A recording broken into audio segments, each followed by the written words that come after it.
have a tune-up against Magnolia tomorrow. We've got 3 tune-up games.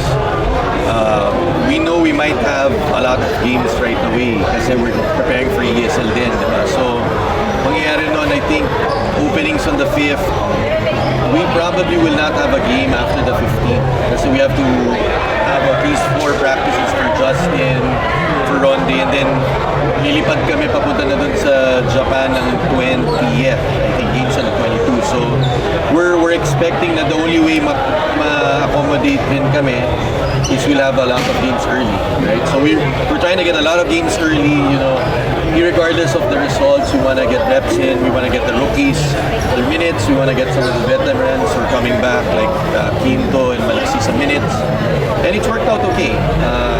You know, we had the first game against Converge. We went to Isabela, and it was nice to see the fans also there kasi alam natin some ESL games will be there, right? So we want to make sure that we even in the tune-up game we played our best, and we know we'll be relying on them to help us in the ESL. So it's coming along good. We had 2 months break and we're trying to fit in everything now. So ramming kami. Coach, you were once the champions of the Philippine Cup. So how do you plan to bounce back this time? Yeah, it's a very different, what we did before, we have to push it aside, wala na yun. Even if that was, almost a year and a half ago. Aside from the top teams now where, the regular guys who normally make it will be tough. You look at the lower teams where they beefed up. I've been telling the guys, as you see Blackwater, we lost by 2 points. They have Panopio. That's a 3rd round pick. You have Bearfield, the 2nd round pick. David, the 2nd round pick. When you build like that, may mga piyesa na sila. You look at Converge. They've obviously Converge been there a long time. I think it's their 9th conference in, but una sila, tapos because they haven't been doing well, nadagdagan sila ngayon ng Baltazar, ng Deliano. You've got Aranyo who's a 3rd pick, Shani, so malalim, rain or shine. Rain or shine this last conference, 3 semifinals, but may mga napupulot sila sa first round. So now even the middle teams, I think you could say, they got the talent. Will they do well? It's up to them. But I look at it, I've been in Meralco 12 years. We've had 1/4 pick ever, that was Lusan. The next pick before that, I think, was Hodge. Everything's been 7-8. So alam namin yun. The idea is we've got some vets in, we've got some rookies in. I think right now, aside from Terra Firma, all the other teams, pag all Filipino, buo yung loob. So I think it's gonna be a lot of surprises also. Hindi ko siya sasali sa team. When is he joining? We have to honor Jason's contract because I think he's signed with MPBL, right? I think the problem now is because the MPBL have stretched their contracts till December. He's under contract there, so I think we'll have to wait and respect that contract. Some of the guys have shown up. Si Vince has shown up, but as at practice, Maduos.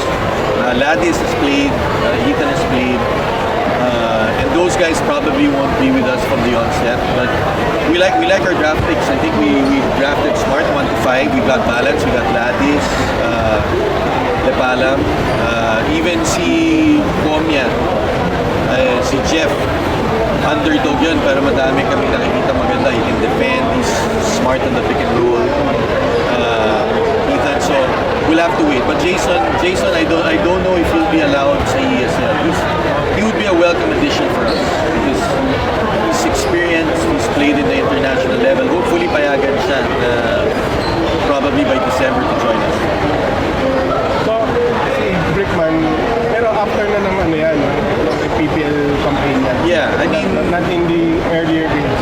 Yeah, we have to respect that contract, and we don't know what's happening. It's new to us also na may mga kontrata yan, right? Like Panopio has no contract, so we can play. But with Jason, if he has that contract and they don't want to allow, we have to honor that. The thing for us, baka habol siya ng ESL. And I think he's one guy we can count on because he's experienced. He's played in Taiwan, won a championship there. He's played in Thailand. We know what he can do, right? So hopefully he can join us. But we'll be fine even without him. We'll have enough players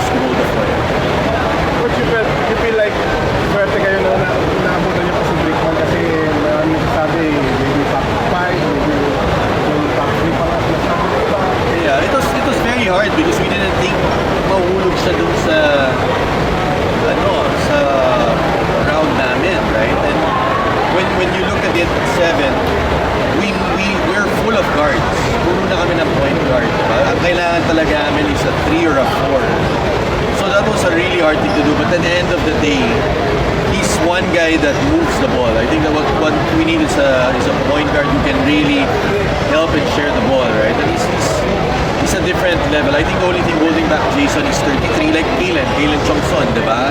Dumating siya dito sa PBA na medyo matanda, but ginagamit siya ni Coach Yengel first group. Talagang babad siya. We'll have to adjust to that. It's hard to pass upon him. He does so many things. He's a welcome addition here sa PBA. We're happy that he's part of the PBA family now.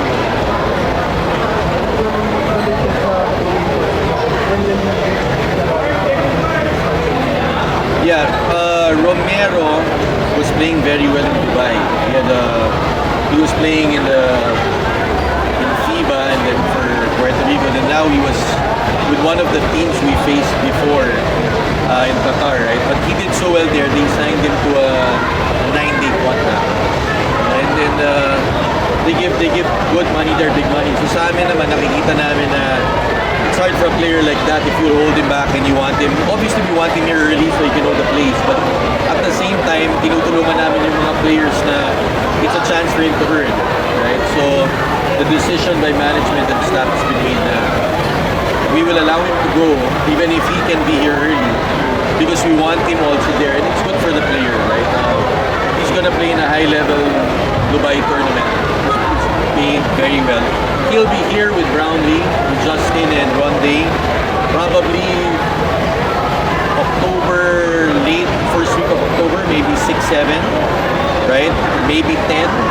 And then we'll have a couple of days where they're practicing with the PBA team. And then hopefully after the 15th, 16 to 19, we can have 4 practices with the team, whoever makes the ESL team, right? But we have 3 guys that we can count on. I think there are 2 more we're working on.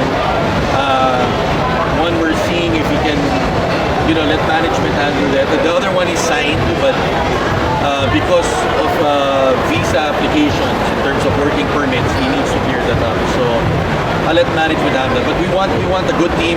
Dala natin yung hindi lang PBA, dala natin yung not only Meralco, it's PBA at yung Philippines.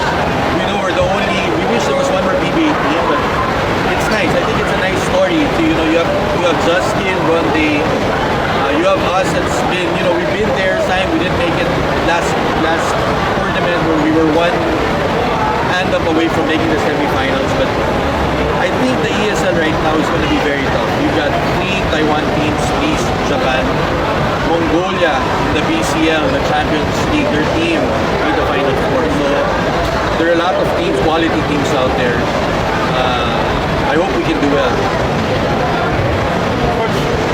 Coach, kasi sorry for the lack of the better term parang Meralco killer for the past several years. So ano lang yung thoughts na he has a chance to this time win one for Meralco naman?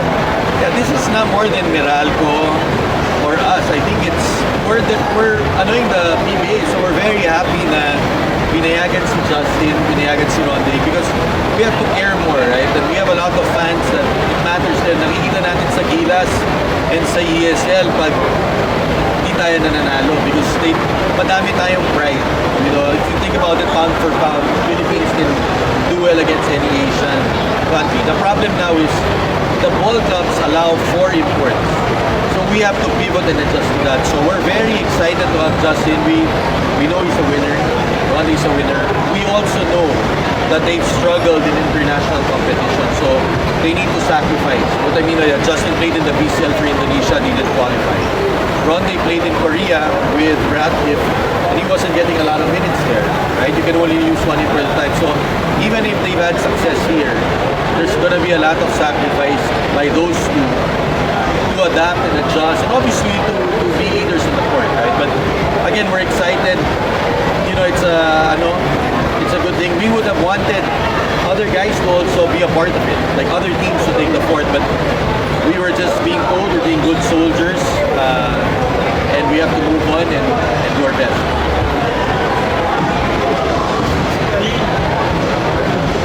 Yeah, Lane looks good. I mean, it's nice for him. 1 year siyang nawala.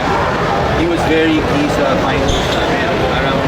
He made big plays at 36. He had some injuries last year, three conference games na naglaro.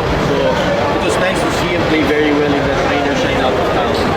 Now though, the next few games will have to manage that because we're playing like 6-5 preseason games and then PBA after sunod. So it's nice to have him back. Bongols of Quito has been out.